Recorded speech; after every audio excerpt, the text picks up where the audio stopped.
I'm so glad that you're able to celebrate Goattober with us today. My name is Brittany Sweeney. I'm the Communications Manager with the Livestock Conservancy. With me today, I've got a lot of wonderful guests. We have Rhyne Cureton, who is the new Breed Association Manager for the Livestock Conservancy. We also have John Carroll and Chad Wegener of the San Clemente Island Goat Foundation. We're so glad both of you could join us today.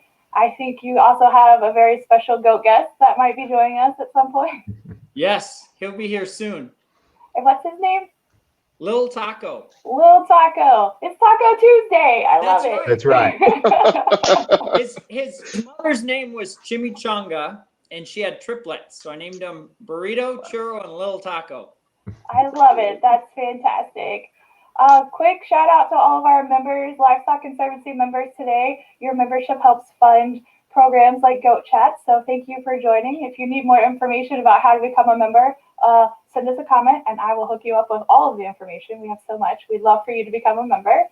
Also, we're going to chat a little bit between the four of us today for about 20 minutes or so, maybe longer. Who knows? I'm so excited about this conversation. We have so much to talk about with San Clemente Island goats. Leave us a comment, a Facebook comment, and let us know you're here, what you want to talk about, and we'll get to your questions at the end. Quick, do you guys want to let us know a little bit more about how you got started with goats and San Clemente Island goats, to be specific? That's always a loaded question, huh? I know, right? Yeah. I'll let John start. Okay. So Chad was an unwilling participant in the initial foray to goat. As a matter of fact, was an unwilling participant for years, and now he's literally is a goat person. Like he is, like, I mean, his whole life now is surrounded by goats. But back in 2008, Chad and I were living on our acreage, which we purchased in 2005, and we started with any kind of livestock. I was given a little fertilized chicken egg, and that's so when they say is it the chicken or the egg? Well, I can certainly say that Willow Valley Farm started with an egg, and so I bought a little incubator and we hatched her out and we called her Sally Sue. So initially our farm was going to be called Sally Sue Farms, and so I made he went away for a weekend and I made a chicken coop quickly over a weekend and kind of homesteaded this chicken coop with Sally Sue. And then just over time, got a couple more chickens and this, that, and the other. Well, I always said I wanted to get a goat, and I hearkened back to the time when I lived in Los Angeles. I was always a country mouse, city mouse. So I'd moved from LA into Silmar, and I was renting a little acreage there. And in California, at least back in the 90s, early 90s, you could go to these, we call them sale barns in the Midwest. Well, they're more like animal flea markets. So you literally could go out to these flea markets and you could get a chicken and a zebra and an emu, like no big deal. And so I had gotten this little goat, and it was a little male. He probably was about 10 weeks old or so, had scours pretty bad, and brought him home and fixed them all up. And I wasn't really sure what he was, but I could tell right away he was really beautiful. And he was all tan with a very prominent dorsal stripe.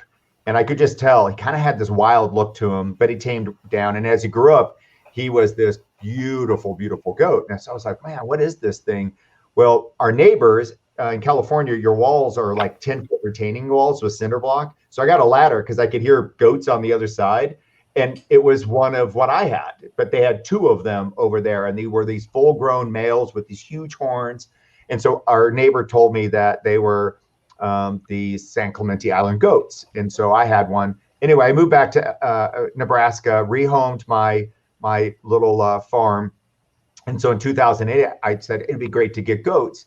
And so I was doing some research and came across the scigoats.org by Leslie Edmondson, and saw her sale page, and reached out to a couple of the people, and lo and behold, one of them from Oregon, Elizabeth, she's got three names, Elizabeth Grazer Lindley, Lindsay, Chad, I Lindsay. can never, Lindsay, Elizabeth Grazer. She was coming through the Midwest, dropping off a buck at the Sioux Falls Zoo, and said, "Hey, I'm taking my son to college in Missouri. I could bring you a couple female goats." I didn't tell Chad, so all of a sudden, here comes Elizabeth in her little truck and her family, and out pops up about 5 minutes before they got there. I called Chad. I'm like, "Don't be mad, but there's going to be a lady from Oregon that's stopping by to drop off like 2 goats." And so, sure enough, she shows up, drops off Big Red and Rosemary, and they were our first 2 goats. Well, she didn't tell me that they were barren and that they were a bonded pair. So she dropped off a pair of gay goats to a pair of gay guys, and they became our foundation. And they never had babies. For the almost the 14 years Rosemary lived, never bred. Never bred. And they never were left always each other's bonded side. together, and they lived long, long lives. But they were our start to our very first 2 goats. So when we were like, well, this isn't going to work, so we're gonna have to go get new goats. And so then that's what started, and we just kept getting 1 or 2, and then we drove down to Topeka, Kansas, and we got a buck. Bucky Boy was our first buck that we got. He was magnificent. Got a male from Sioux Falls Zoo, Tucker. Tucker's still with us, and just slowly but surely, now we understand why there were so many goats on the island, because goats are prolific. If you let them do their thing, they will give you lots of babies. So that's a very long story. We got started.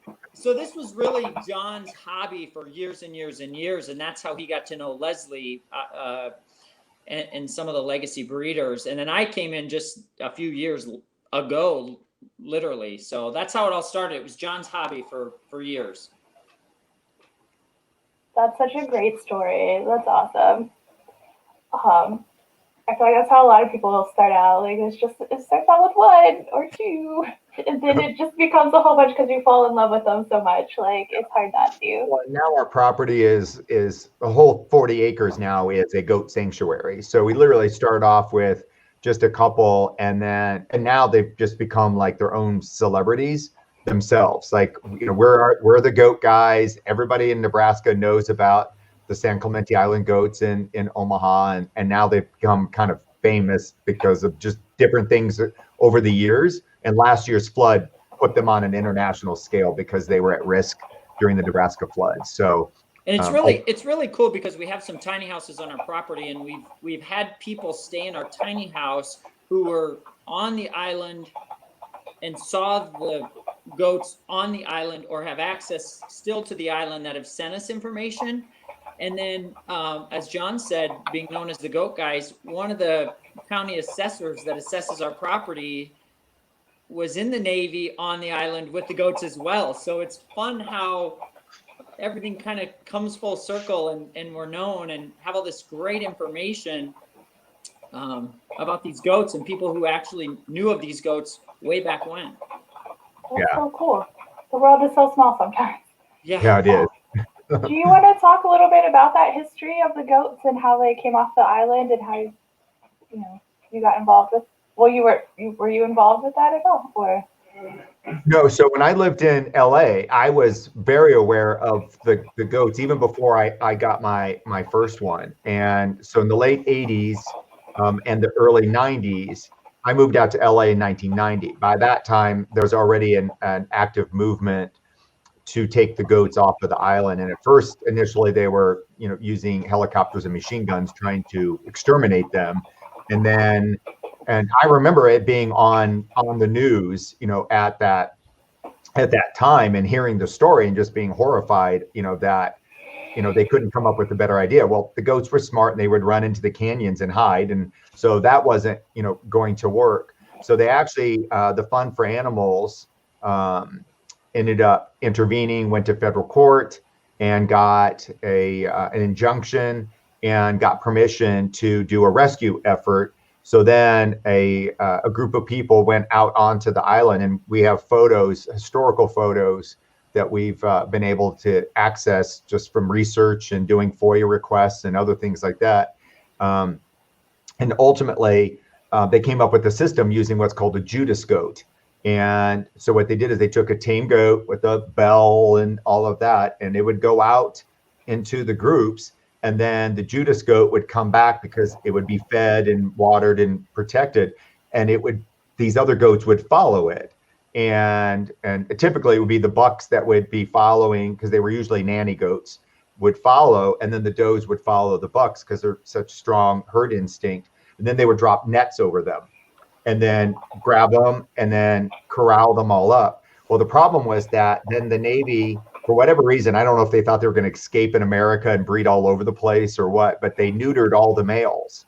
So all the males that were intact were neutered before they were put on the barges to come back to the state. So the only males that were ever born were does that were pregnant at the time they were shipped. So approximately 4,000 of the goats were taken off of the island, and then they were kind of along the west coast, were kind of spread out initially, with the majority of them being through the armory that's down in Southern California. But then some of the original owners got pockets of them kind of up and down the west coast. And then a group was actually brought to Maryland all the way to the east coast.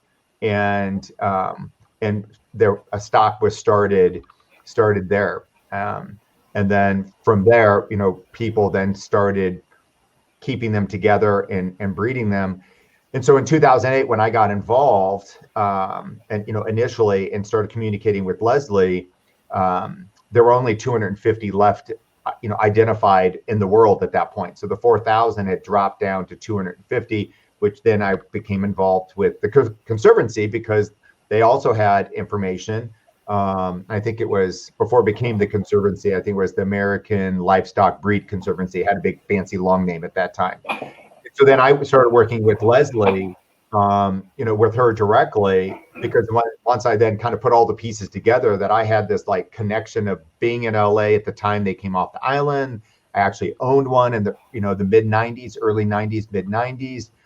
I got activated at that point in time to want to participate. Little did I know, now 12 years later, that our entire lives would revolve around the San Clemente Island goat breed. We love them. They're an amazing breed, but it's been a huge commitment, both financially and time and otherwise, learning. All of that to take care of our herd, which is sitting right around 225, 235 goats. And we're now up to 750-ish right now.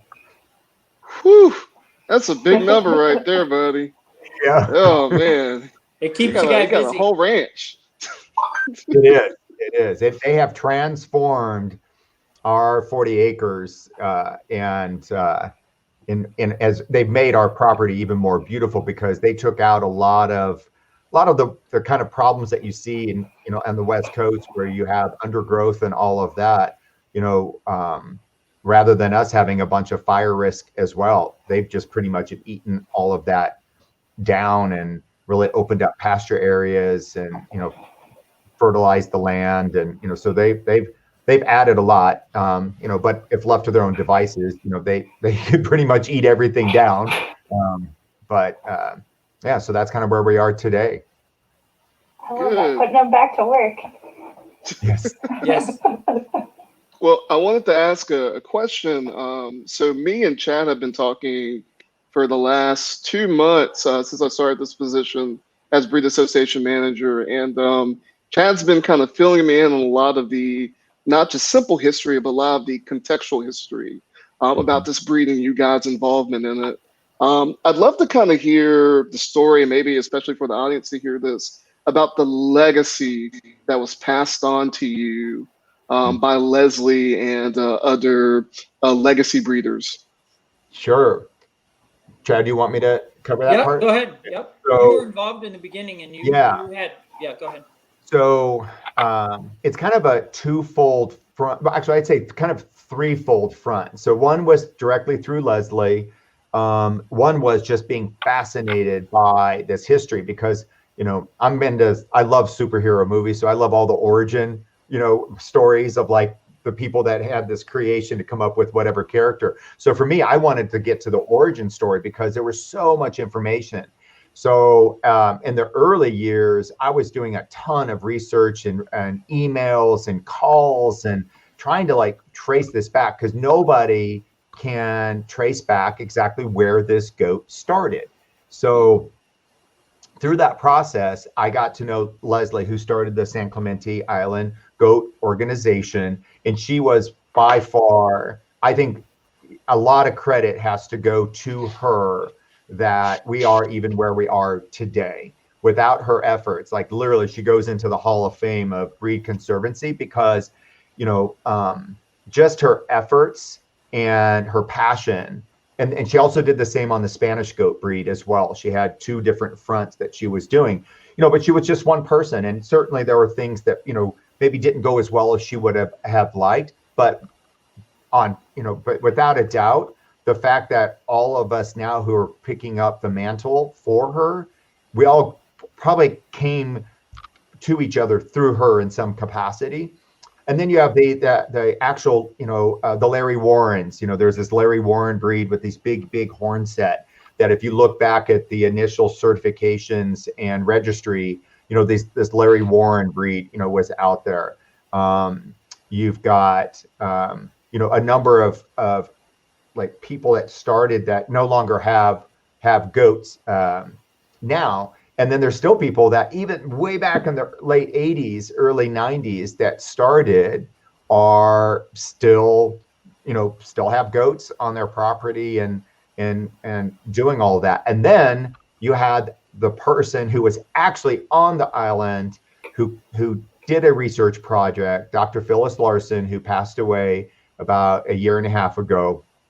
She, as far as I know, in terms of the amount of information and knowledge and what she did, she created the foundation of what this goat is and what it isn't, because she actually was on the island through UC Davis and studied the goats. And so she did, as basically a thesis, if you will, from her findings. And she describes the goat. She describes the colors and the ears and the horns, and she's got her notes and all of those things. So, we tracked her down, and I was, blessed to have talked to her one-on-one for about an hour. And her memory was still pretty darn sharp. She was well into her 90s.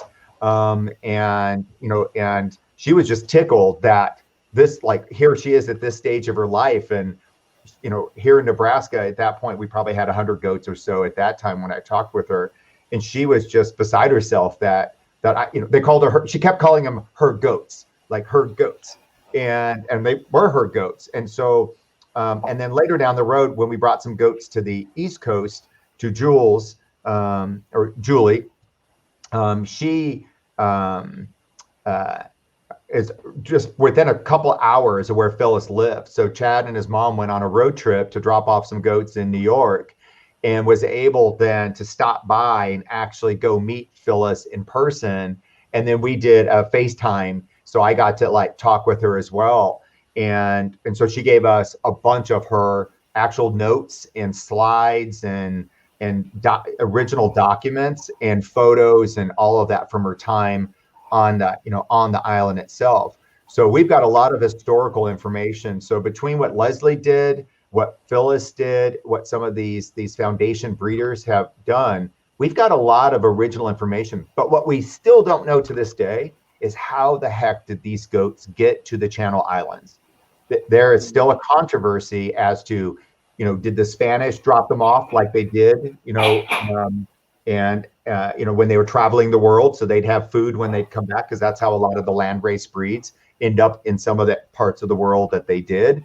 Were they already down, down, let's say in Mexico or Central America, and you had people that were, traveling then? Did you have Catholic missionaries that went out there, because the island was, habited by, ancestral people So nobody really knows for sure, but there is evidence that in 1875, goats from Catalina were physically moved to San Clemente.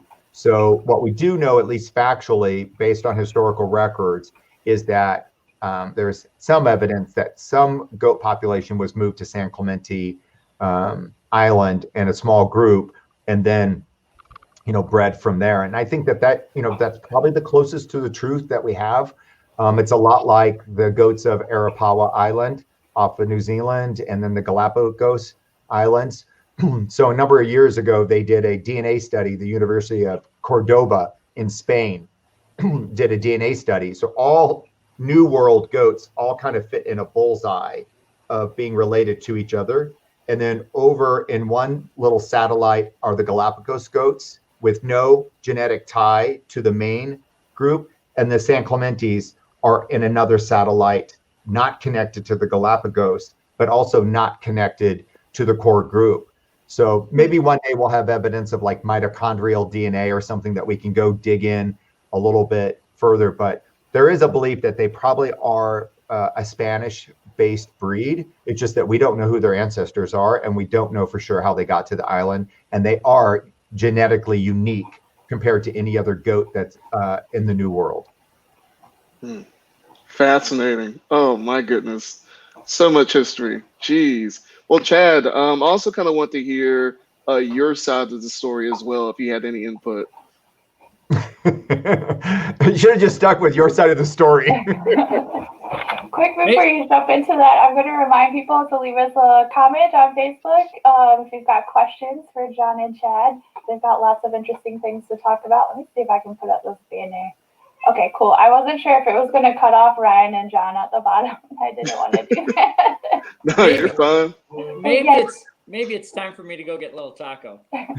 Yes, go get Little Taco. I will. The only thing I'll say to that too, and I'm going to show some pictures, and I want John to kind of talk about what we talked prior about what these goats are and are not. But John spent a lot of time with Leslie. He actually got to go out and spend some time with her at her home on her farm.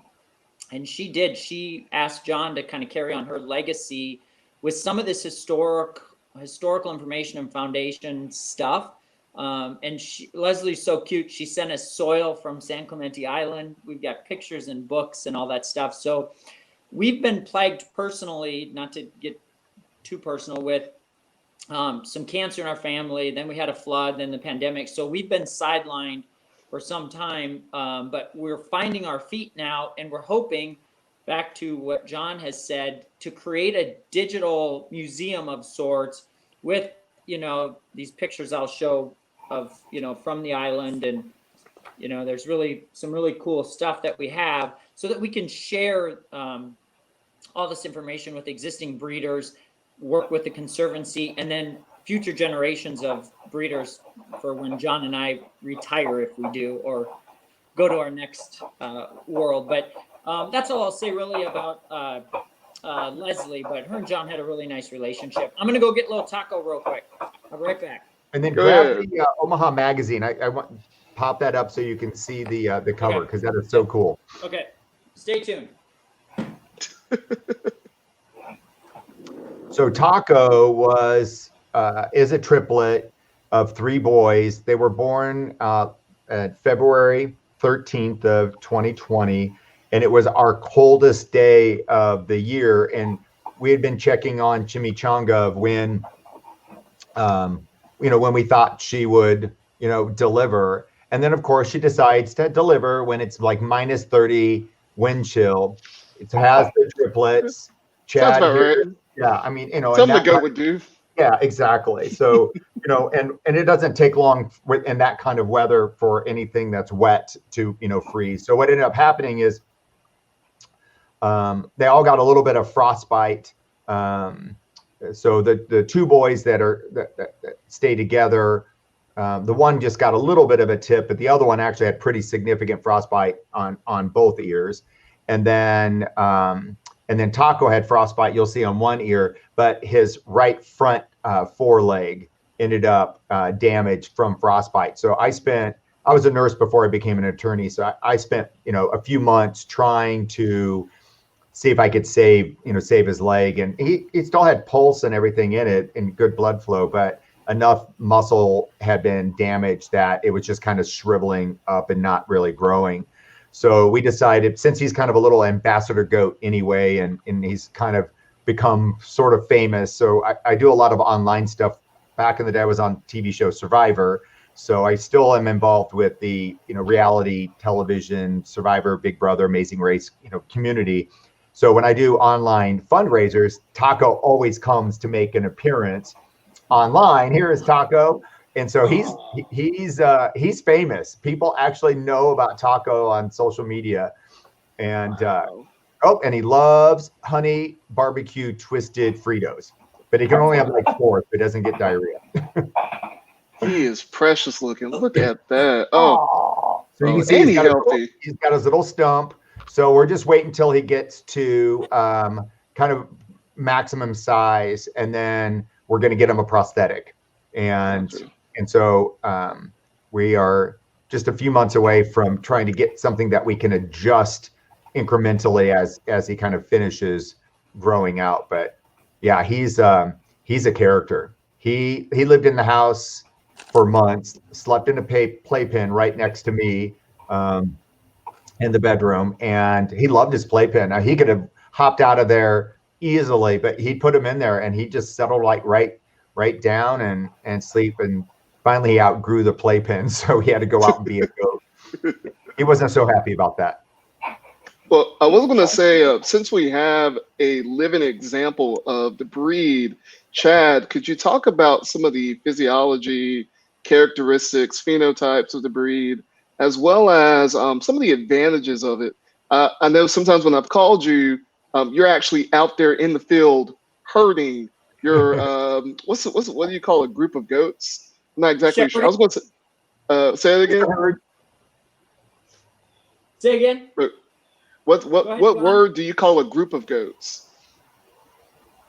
I call them my goat herd. My goat gang. Your goat herd? Okay. Yeah, your herd. I was going to say horde because you have so many goats. But yeah, your herd of goats. Talk about characteristics as well as, just actual behaviors of the goat and how they've worked towards your system of farming.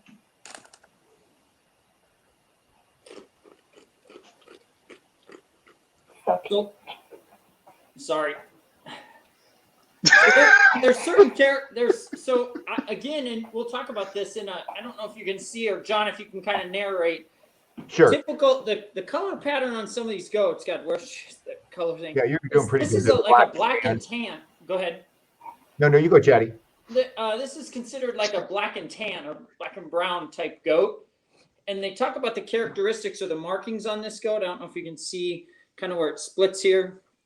This is really kind of hard for me to show, but when Dr. Larson, or the documents that she talked about came out, there's a study, and she took 500 goats, 484 goats had the markings typical of little Taco, right? The black and tan here, or the red and tan. So when you talk about some characteristics, coloring would be one. There are some different color patterns that she spoke about, and we can talk about those in a little bit here. And then the markings on the face of this goat. I don't know if you can see. I'm struggling a little bit because his feet are kicking me somewhere that they are not too comfortable. John, can you talk about these stripes a little bit? Yeah. So the San Clemente Island goats have what they call a badger face. So you'll see that stripe on their face, and then if you turn kind of to the side, Chatty, you'll see then you'll get like the little dot, and just that whole color pattern on their face is pretty standard across the board, except for there's one color type that we call buckskin, and it looks more like their color looks more like a deer in the fall and winter, where it's more of a kind of a brown. So typically when the babies are born, if they have this color pattern, they're typically born with this color pattern. And it can shift, Yeah, so it can drift, like you can see. Oh, don't let him eat that, Chad. Yep, goats can eat anything, just about. There we So, so they'll be born with that pattern, but then as I call it their puppy coat, as they lose that, sometimes over the 2 or 3 years, their coat will actually kind of change and shift where the dark will go further down, or if they go into winter, a lot of the dark guard hair will come up first. So they'll actually look like a completely different goat in the winter and often many of ours are very dark colored, but then they go into spring and summer and they'll drop that coat and go back to their black and tan color. We've got goats that have like an Irish setter red color instead of that creamy brown, that tan color. It's replaced by a red. And then we've got 1 or 2 girls. So this would be replaced by the red here. Yeah. Gotcha. And then we've got a couple of girls that are eating a peacock feather. So he's not doing it. He's not helping the myth that goats will eat anything. They will nibble on everything, but not maybe eat everything. But we've got some that are more like almost like a solid red, except for just a thin band of the dark on the shoulders. So that color kind of shifts back and forth. And then you'll have the ones that are what they call the buckskin color, which are really pretty, especially the males that are there. Now, the adult males will get like a frosting as they get older. They'll get this side patch of like almost white frosting that grows, and it's just their guard hair that's there. And they'll have a various degree of a big beard, and some of them almost get like a mane. So some of them, if their horns go straight back and sweep back, they almost look like a muskox when you see them. And then you have other ones that are very upright, like almost vertically set horns that look more like a leer that come out. And then you'll have others that sweep out to the side. But what we found is with the historical photos, we've seen all the horn types that were on the island on our farm. The ears, you'll see some ears that are projected forward like this. You'll see others that stick out, to the side, out like tacos do, and then you'll see them kind of crimped at the tip.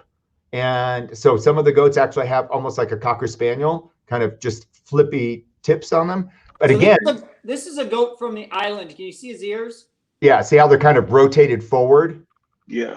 And then kind of has a buffalo-looking look because the horns are kind of swept back, and then they end up coming out. So, but then here's another goat from the island who's hold on. Different horns. Some beautiful goats.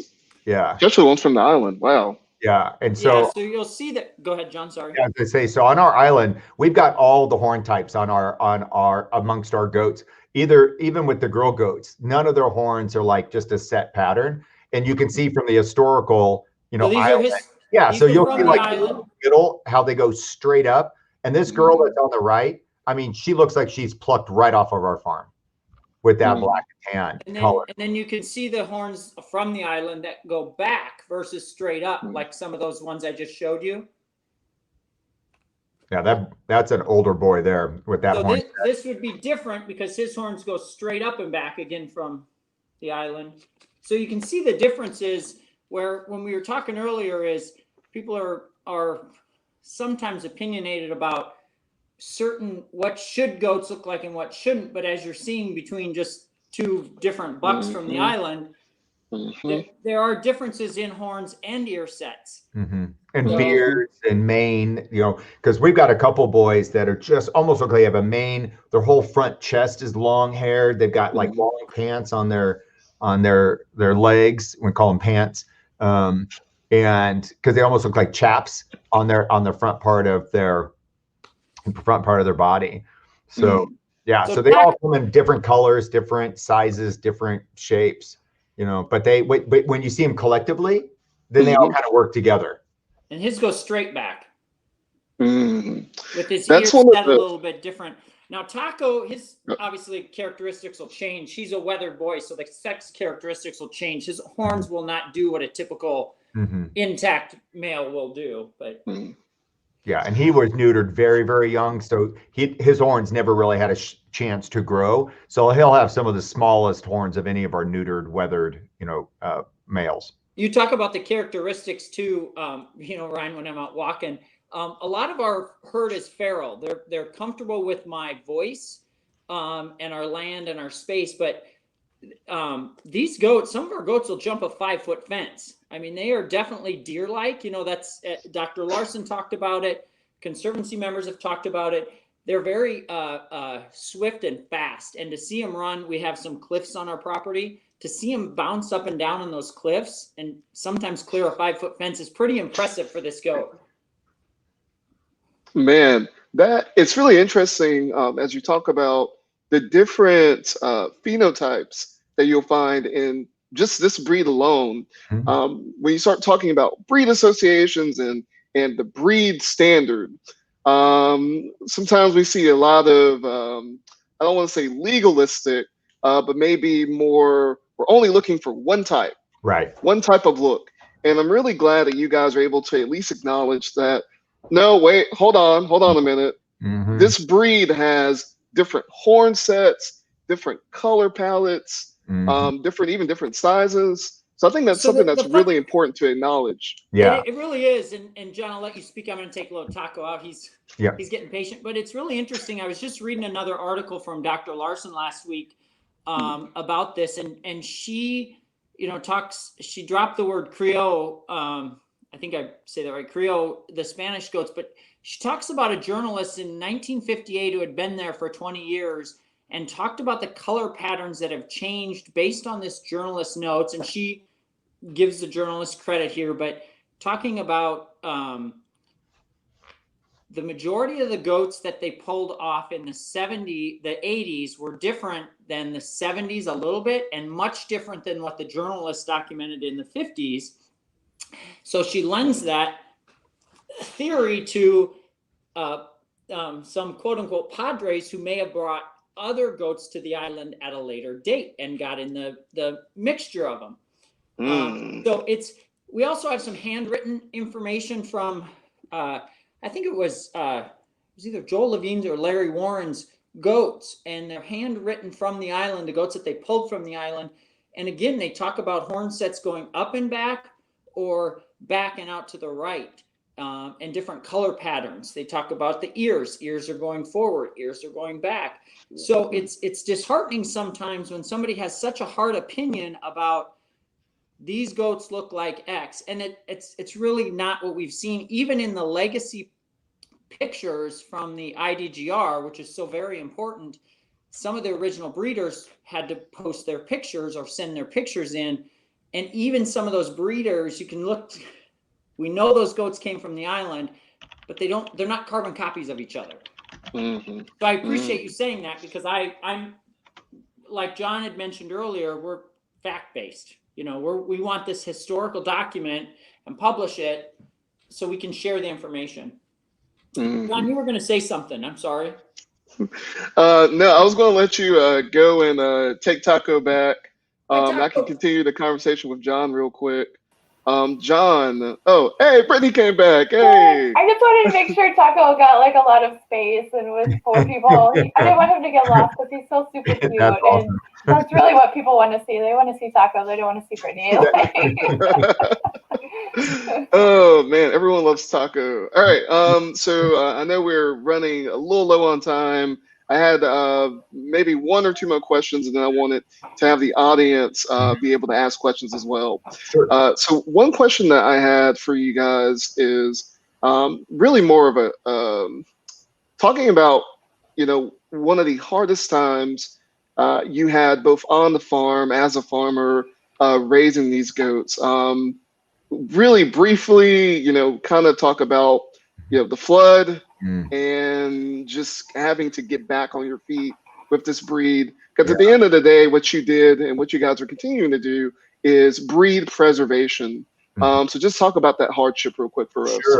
Sure. So March 15th of 2019, Nebraska had the worst floods ever recorded. We had a pretty heavy snow, so we had a significant snow and ice pack that was all on the ground. It warmed up into the upper 60s, almost 70 degrees, and then a bomb cyclone sat right on top of the Midwest. And essentially, a bomb cyclone is kind of like a hurricane, dumped just inches and inches of water. And so every river in the state of Nebraska was flooding, and homes that were 30 miles away from a river that never had flood insurance were destroyed from the volume of water. So what happened is I was at work and we've been keeping an eye on it. And we went through a pretty good flood in 2007. So we thought we had a base to kind of, reflect on. But this flood, we knew this was very different, and it just felt different from the jump. And so I had gone to work that day. And so long story short, Chad calls me. He's like, the valley's really filling up and it's starting to come over the bank a little bit. You need to come home. So I was like, I was working on some computer stuff for one of my staff members, and 10 minutes later, it's like, no, you need to come home right now. It's now in the girls' pasture. By the time I got home, the water had covered probably, we live on 40 acres. And by the time I got home, probably 32 of the acres was underwater. And so, and we had never been confronted with anything. So we didn't have an exit plan, for a mass exodus, because we just never saw it coming. So, but then we kept getting information that the water was going to recede. So we kept putting posts in the ground, and every 5 minutes, the water would go past the post. So finally at about 4:15, Chad put an SOS on Facebook and said, Willow Valley Farms is flooding. We need trailers. We need help. And within 20 minutes, we had 50 people that showed up out of nowhere. To this day, still don't even know their names for the vast majority of them. We had one point person running logistics, just literally just on the phone. My sister finally was able to kind of help at a distance. And anyway, so we ended up having to pull the goats out of the water for hours. And the water was probably in the upper 20s, low 30 degree water. And we were in the water for hours pulling these goats out, and finally got all the girls out. And then I would say probably about 8:30, we were hypothermic. We filled up a bathtub with hot water, and just people would just go sit in the hot water to warm back up so they could go back out, because nobody had dry clothes. We were drenched in water for hours. And finally, we had about 20 or 25 boy goats. Some of them weigh up to 150 pounds that were in the back pasture. And we were like, we can't let them drown. We have to go figure this out. So there's very little light that was back there. And so we were jumping into the water and instantly frozen, and water logs and debris and everything are hitting us in our legs, cutting us. Chad's boot fell off. At one point, we found it after the water receded. So he was bootless trying to get these boots out. And so it literally got to the point where, they talk about ripping car doors, off of doors. You hear that story about moms saving their babies. I got to the point where I literally was picking up goats and throwing them over a 5-foot fence. I have no idea how I was able to do that. And two of our neighbors, a mom and a daughter, were taking each goat and taking them by the horns and taking them out of the water. And we were stacking them up on an ATV 3 or 4 goats deep, because they were so hypothermic, they weren't moving. And it was too deep to walk them up. Too deep to walk them around and try to get them out. We literally had to throw them over a fence. This is where you can read that whole story. Yeah. So in this Omaha Magazine, there's an online version of this. It's Omaha Magazine. If you find it online, they did the whole story of it. And this is one of the babies that we had that was very young at that time. What issue date was that on? March. Okay. Yeah. 2019. Yeah. Gotcha. So anyway, so the flood ended up knocking. We spent 14 years building our farm, and in 36 hours, everything was flattened. We lost our fencing, we lost enclosures, and we had sinkholes the size of swimming pools. And our dear neighbor Dave, who passed away from melanoma 2 months ago, he had a skid loader, and he almost single-handedly put our farm back together with that skid loader. Just spent hours and hours and hours a day filling in holes, moving debris off of the pastures. We probably had 2 feet of sand on our pastures. He took all of that off, lifted up logs. We had telephone poles all over our property that came from other parts of God only knows where.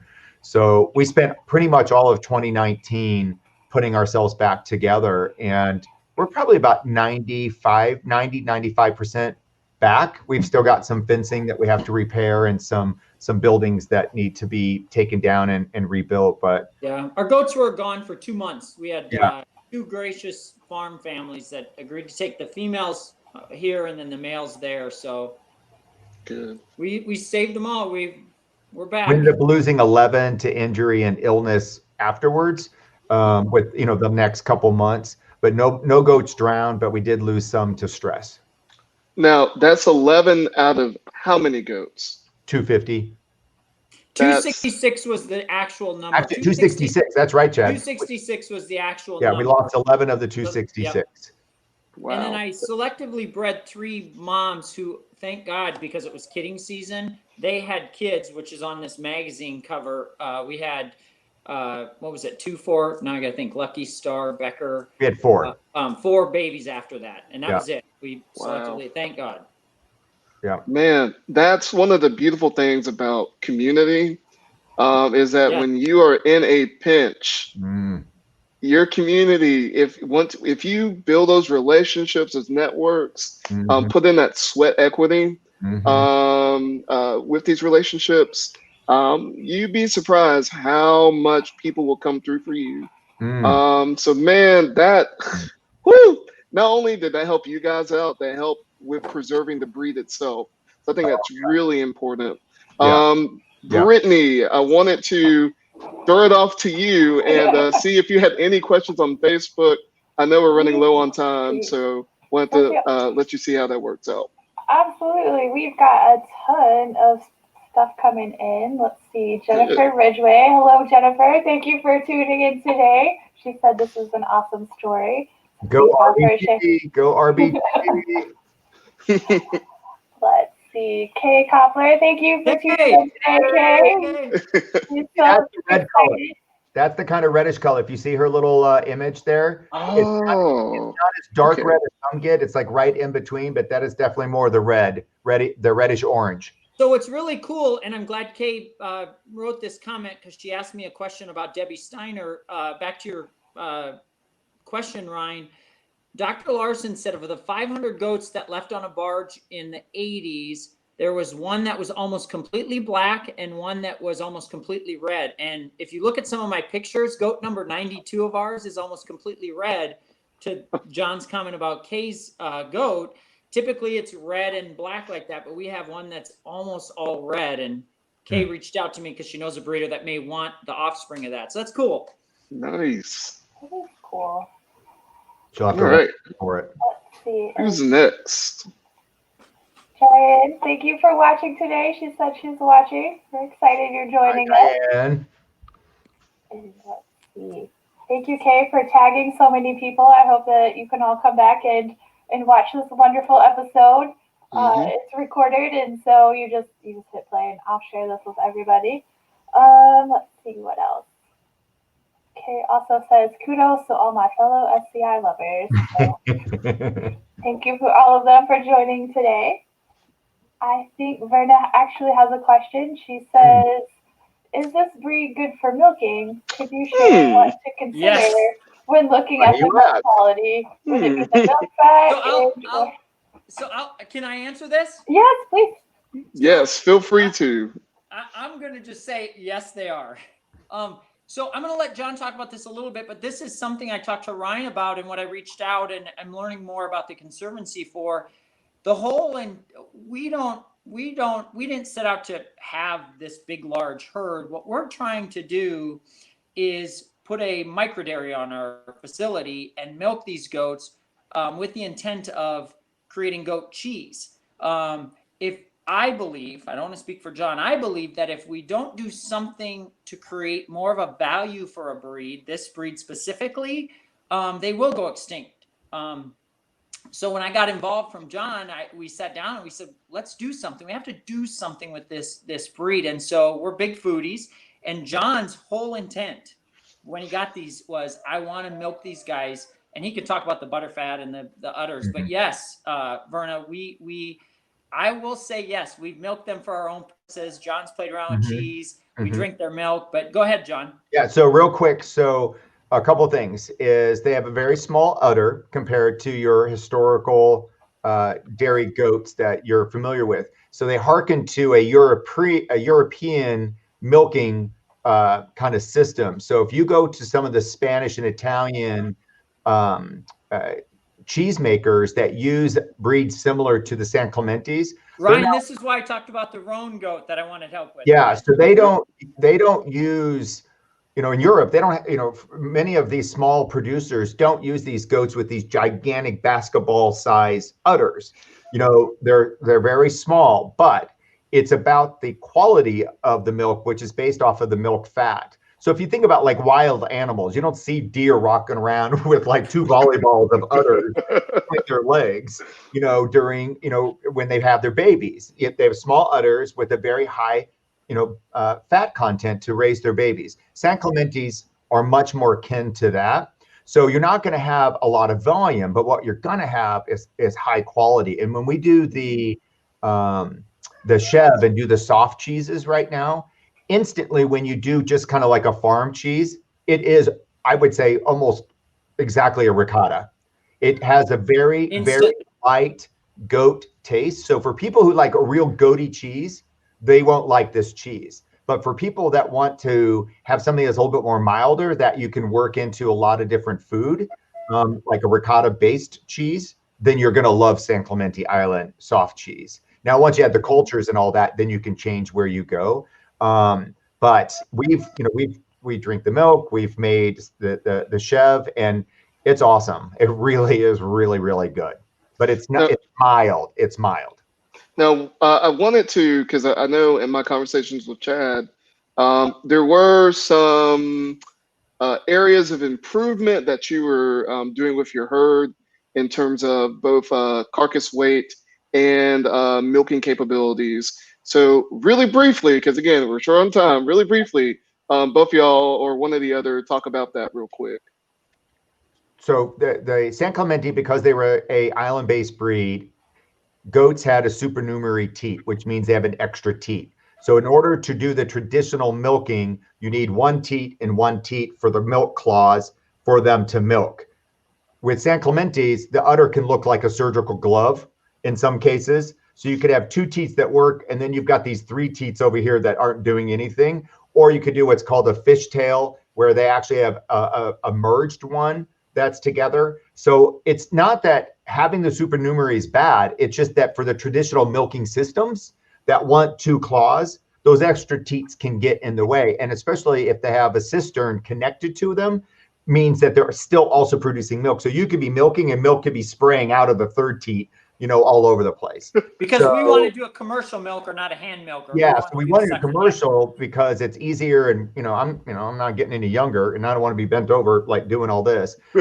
So we've been trying to find our girls that have 2 teats and trying to get a number of them going just for the traditional milking. And then as far as meat goes, there are lines of goats that, like that big boy that Chad was showing with the big head. Some of these boys are stout and they could be used as a meat goat, and we've had several restaurants and individuals actually, from some of the males we didn't want to breed or extra males that we couldn't sell. They've slaughtered them, and we've done smoked goat. We've done several varieties of the meat, and smoked goat. It's not bad. It's really good. And again, it's milder because whatever is going on with this breed, they don't have the scent glands like the traditional, like you can smell a billy goat a mile away with regular goats. Not ours. We have like 20 goats that are in a pasture together. And until you get up close, you don't really smell them. And when you do, it's more of like a sweet smell. It's not this pungent, disgusting, like rabid goat smell that you get with like a regular billy goat. As someone who used to manage a grade A raw dairy operation with goats, I can tell you right now, these San Clementes are sounding exciting. I almost wish I was raising those instead of some of the breeds that I had.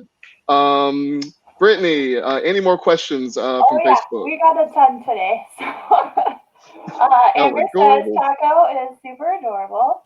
And she wants to know, thank you for joining us, Amber, how much does a prosthetic run for a goat or ewe? Probably by the time we get done, it's going to be somewhere between $1,000 and $2,000. And what we're going to have to determine, is, as he grows, is he more comfortable without a prosthetic or not? And then will we put a prosthetic on him the entire time, or just when I walk them, or he needs it? Sometimes animals are pretty adaptable, and we'll see. But the first estimate came in at just shy of $2,000. For one goat. We love our goats, though. And if you want to contribute to the prosthetic taco fund, you can go at John and Chad, and we're putting all the money aside. I do a Sunday night game night with Survivor fans, and they'll make donations, and then we're putting that into an account, and we're a little over halfway there. So, so we're hoping the next couple months. But we've had a lot of small and decent donations that people have made towards this prosthetic, and then once we get it for him, we're gonna release a whole video and show him running around with his new leg. Aww. How cute will that be? Verna also wants to know, how many acres would it take to sustain a herd of 250? So it's interesting. You could go online, and so we have 40 acres, and we still have space for them. We have several pastures, and we rotate our pastures. And we have free land that if you follow us on Instagram, Willow Valley Farms, you'll see me walking around the property. 40 acres works fine. Depends on who you ask about how many acres you need for a certain amount of goats. But that's my answer. Mm-hmm.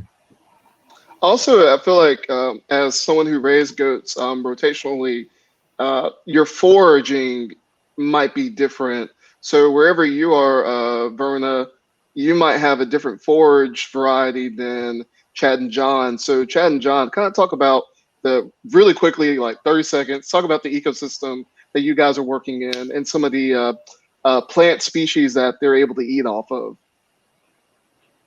Go ahead, Chatty. So we sit on 40 acres, and the joke is we have like 7 different ecosystems on our farm. We created our farm Willow Valley Farms because we have 3 levels. Our property kind of goes like this. It drops 10 feet. It steps. And in the valley, there's willow trees everywhere when we moved out here. And we're along the river. So, geez, all kinds of mulberries, cottonwoods, several native species of cottonwood, willow, oak, elm, wild grass, brome grass. So we have a plethora of native species cedar out here.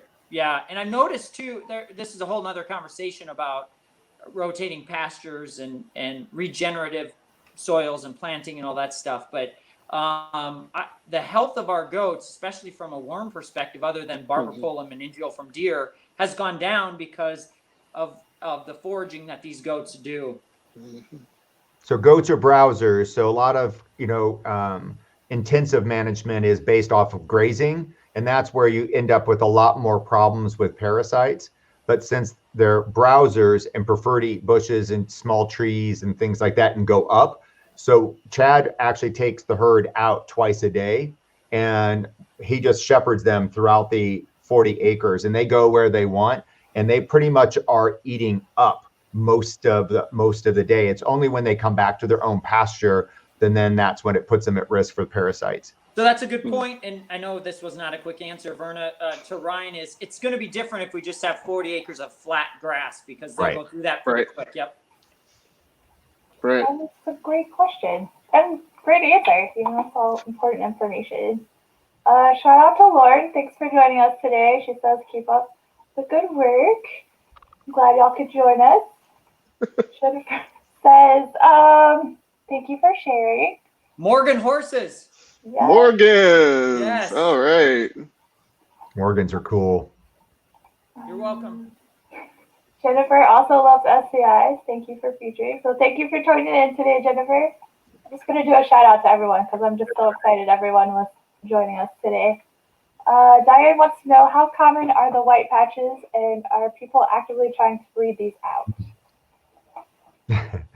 So here, so again, this kind of goes back to what John was speaking about, and I again will reference some of Dr. Larson's in the historical information. White patches were somewhat common before 1958, and Dr. Larson said that the white really wasn't white; it was a skewed color. So the white appeared to be white, but it's more of a dusted tan or a dusted strawberry. She said. White doesn't bother me at all because I know what these goats may have been or are.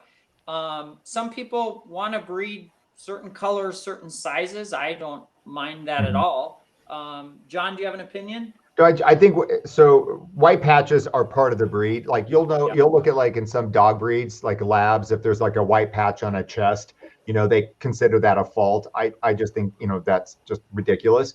But I don't breed labs. So white patches are part of the breed. We have one goat that sometimes our names for goats are pretty simplistic, and her name is White Leg. Why? Because she has a white leg. And then we've had a couple other goats that have had small little patches that have like popped up on the belly and things like that. But there was like conversations that the white patch was an inbreeding problem. None of that is true. This goat was already inbred the moment it came to the United States. There were some. Yeah, there were some. It's very well noted that there were. There's nothing wrong with white patches on the island. Yep. But I don't know if you took a white patch goat and a white patch goat and put them together, whether or not you'd keep getting white patches. I think you probably increase your likelihood of it, but it seems to be just kind of a more of a recessive one-off than it's likely, trying to do that. Well, and I don't see a white patch any different than that red goat I spoke about and Dr. Larson spoke about. I don't know anyone else that has a red goat. We do. Yeah. It was on the island. Yeah. Yeah. Good. Brittany, any more other comments or questions? Let's see. Jennifer wants to know, how does one become involved without having property for animals? Jennifer, we'd love to have you become a Livestock Conservancy member. All of your efforts, and so when you become a member, you help us save breeds like the San Clemente Island goats. So John and I could use some help digitizing all the history in our tubs from all the legacy breeders and doctors. We definitely encourage you to become a volunteer, either with John and Chad and helping out the SCI Foundation, or we always have opportunities for volunteers as well. Rhyne, is there any other way you would encourage people to get involved? Well, donate. And by donating, I don't just mean your money, I also mean your time. Yeah. So being able to volunteer, I know talking with people from the past that have worked with Chad and John, they have been very open to anyone who has an interest in preserving this breed. And also Chad and John are very knowledgeable. If you're like, oh, I realize San Clementes aren't for me, they can refer you to somebody else or a different breed. And so I think putting in that time and energy is also going to be just as important to the breed as in terms of volunteering, just as any kind of monetary donation you might be able to give. But if not that, we're on a social media platform. So one thing that I would really, really love anyone that's watching to do is post this video, post any information from the Livestock Conservancy. Go ahead and follow John and Chad on their Facebook page, on their website. And I think you guys have an Instagram too, right? Mm-hmm. Yep. And he got it right there. Willow Valley Farms, right there, y'all. Right there, y'all. Website, and they've got Facebook and Instagram. They're all here. So yes, please get involved. We'd love to have you. And we have merchandise. So if you want a hoodie, they're super awesome. If you want a t-shirt, we sell merchandise too. Let me see where we were. If y'all still have time, let's see. Julie says, hope everyone is working on their emergency disaster planning. Yes. As we've learned, that is very important. One of the things I told, one of the things I did an article for one of the, I think it was the Goat Journal, is that was one of the number one things I learned after that is, because you never think, I was talking to Mac Brick Farms, Julie Murray, a good friend of ours. She had a fire at her farm. You just don't think it's going to happen to you. And the second that it was over, I said, John, never again. What is our plan? How do we set these pastures up differently? I will not go through this again. And that, you're exactly right, Julie. Yep. Yeah. 100%. Everybody needs to have one, because no matter Especially where with you're at, climate- no matter where you're in the country, you're going to either have floods, fire, hurricanes, tornadoes, drought, all of it. Exactly right. Exactly right. Yeah, that was a very good comment. And let's keep in mind that this is not just simply preserving the farm, it's also breed preservation. Having an emergency disaster plan is a part of breed preservation.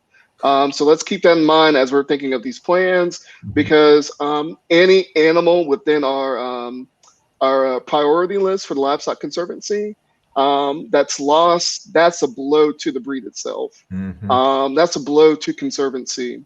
And so, yes, business plans, that's part of it. Any more comments, questions, thoughts? Let's see. Peggy asked, "This will be recorded?" Yes, Peggy. yes, it will, Peggy. Oh yeah. Hey, Peggy. We love it. Heather wants to know, as a long-term micro dairy operator, her male goats do not smell outside of red, the standard for most dairy breeds. She raises Toggenburgs and Alpines and Nubians. She's a big fan of the GG. Heather, does she still operate her dairy farm? I'm not sure. Heather, let us know if you still. I'm going to be going on a few dairy farm tours. We've done our research, but I like to see other people's setups. I have a few people on my list, and if she's open for it, I'd love to swing by and look at her operation. Send her a friend request, Chad. Okay. Yeah, send her a friend request. I love it. All We're right. connecting so many people. It's true. We get a lot of people that will ask if we sell milk because their children cannot either lactose, sensitive or intolerant, and they need goat's milk. And unfortunately, we just don't have that going like we want. So we will. 2021. That's right. That's exciting. So close. We are. Jennifer says, reach out to her. She's going to help you digitize your information. Whoa, look at that. I love it. Thank you, Jennifer. Jennifer, already a rock star. True. Peggy says, to get involved, we at IDGR, IGSCR have a lot of history too, and the original hey Peggy, we spoke about you a little bit earlier about the history, and it's funny that Dr. Larson talked about the preservation of this breed and the plan. At that time, it was a planned registry, but Peggy's right. There is so much history that's so important for this breed of these goats that came off the islands from the barge. It's a great resource. So Peggy has taken over, used to just be called the IDGR, and Brittany and Rhyne, I put a link in our chat here. But, wonderful. Yeah, if you want to post that, link. So Peggy has really, so the IDGR has passed through a number of hands, over time, but Peggy is taking it to a completely different level. And I think that there is a coalescing between the Conservancy, some of the longstanding breeders like, Julie and others that are out there. We're all trying to get on the same page. So we don't have a bunch of cooks in the kitchen not finishing anything. We're trying to line this all up. So Peggy even if you go to the website that she has relaunched, it is such a game changer as to where she's going. And her and a few of the others are trying to work with UC Davis to get genetics down, parentage down. We're really trying to up the game. Where we're not just a bunch of hobby farmers kind of doing our own thing, but trying to come together. And, when you're spread across the country and, and people come into owning SCI goats, just like with any breed, a lot of people have a lot of opinions, and sometimes those opinions don't naturally align. So, trying to work our way through all that, and having Peggy and the IGGR and the IGSCR taking it to that level is going to really, really help for the future, and hopefully make the common goal of saving this breed, work by her efforts and others. I think that's one of the great things, and I've been kind of singing praises to the partnerships that you guys as a foundation have been doing with the registry in terms of really looking at creating a genetic baseline for this breed. But then also really you guys, not just y'all, but the whole group of y'all, really exemplify what it means to be a functional breed registry, breed foundation, association, whatever you want to call yourselves. We have a couple other breeds that are not as high functioning, but being able to see y'all really thrive and have partnership with us allows us to kind of take a step back, breathe easy, because we don't have to worry about you guys as much. It allows us to actually be able to focus on other breeds while you guys are doing the incredible work that y'all doing. So thank you for the work that you guys have been doing. As a breed association manager, I'm looking forward to continuing that partnership with some of the projects that you guys have going on so far. So I'm looking forward to that. Brittany, did we have any more questions or comments or praises? We've got a ton, but I'm going to go ahead and wrap it up because it's been well over an hour. I will say that Heather Squires runs the smallest micro dairy in Eastern Canada. So she's looking to connect with you guys. I would encourage. I'll call. Yeah. Afterward, if y'all want to go through all of the comments, we've got a great discussion going on about dairies and then our you're missing an E on our Instagram, Valley. Oh, let me get that now, please. Sorry. Thank you for letting me know that. Eastern Canada. That's okay. Okay. So yes, I encourage everyone that was part of the group today to connect with Chad and John through Facebook and Instagram, to connect with them through their website. Oh, that's not the right one. It's this one. Yep. So we're on all the social media. So we got our Facebook page. Google and then we have a couple different San Clemente pages on Facebook, and then Instagram. So whether you DM us or send a message, we'll try to stay connected with people and answer questions. And if there are comments that are in there, Chad and I will, over the next couple days, we'll go in there. So if you have questions, we'll come in and make replies and just finish the conversations, kind of do it like a Reddit AMA type thing. So if you want to keep asking your questions, just put them in there. And then Chad and I will go into Facebook over the next few days and just respond to as many as we can. That's so wonderful. Thank you for connecting with everyone today and answering all their questions and telling us more about this wonderful breed of goats that people seem to be really, really excited about. Thank you for hosting and everything. Yeah, thank you so much. This was a lot of fun. Yeah. And, if you do want to learn more about the SCIs, there's so much information out there. Just do SCI goat, do San Clemente Island goat, do SCI goats, Nebraska, rare goats, Nebraska. You'll find all kinds of articles and things that we've been involved in. So, if you're looking to get more information and the story and all of that, by Googling it, you'll get lots and lots of information, but we'll always try to answer questions directly, if we can. And we look forward to finding new breeders that also, want to continue trying to save the breed. And Rhyne, like you said, part of the reason that this is such a passion project for me is, ever since I was a kid, I started the first Explorers Post at the Henry Dorley Zoo when I was 13 years old. And it lasted for 39 years. It was me and 4 of my little animal geeky friends. So I've been around animals for a long time. And I learned early on about these rare breeds and these heritage breeds and these landrace breeds. And as climate change occurs and as the commercialization of our livestock, expands, we need the genetic diversity of these rare breeds. We are just one disaster away from our food being upended. If your food is white and pink, then you got a problem, because that is not at all what nature intended for your animals to look like. And if you go into commercial, food stores, that's pretty much what you're going to see, are white animals with pink eyes, for the most part. So we need people besides the San Clemente Island. If you've got a little parcel of land and you can raise a chicken or a duck or something else that's out there, and you don't have the land or the time to handle 250 goats, but you could handle 25 chickens, there are rare breeds that are out there that you could have a little hobby farm yourself and actually produce a rare breed that you could get genetics out to other people, because all of these animals became acclimated to the areas in which they live. Whether you are down in the swamps of Florida or the prairie of Texas or up in North Dakota or on an island, off of California, all of those animals have adapted to be able to live in those environments. And we're going to need them, because as this climate changes, we need livestock that have already adapted to the disparate climates that we have.